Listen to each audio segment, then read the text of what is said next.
Governor Abigail Spanberger visited Norfolk today, marking two major milestones in the fight for voting rights. But for thousands of Virginians, the conversation wasn't just about history. It was about a new chance to participate in democracy. Patrick Gray has more. It was an event rooted in history, but one of the biggest takeaways was the impact that voting access has on Virginians right now. Just days after restoring voting rights to more than 66,000 Virginians with former felony charges. For years, Sam Harris watched elections come and go without having a say. This week, that changed. After spending 24 years behind bars, the Suffolk man learned his voting rights had been restored. It felt like a part of me coming back. I felt like I was getting a hold again.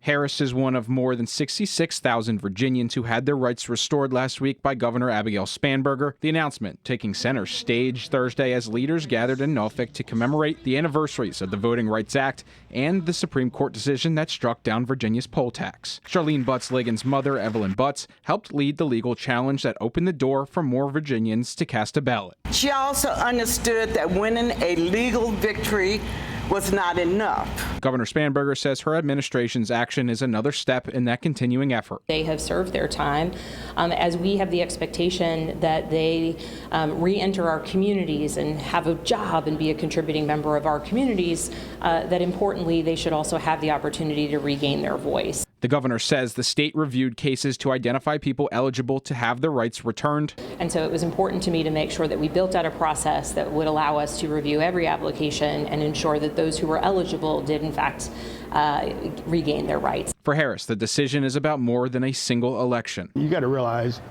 when more things are taken from you, you don't realize the gravity of it until you're faced with it. In Norfolk, Patrick Gray, 13 News Now. And Speaker Don Scott also weighed in on today's anniversary, saying, in part, Virginia knows why that law was necessary. Our Commonwealth helped perfect the machinery of voter suppression, poll taxes, literacy tests, and massive resistance.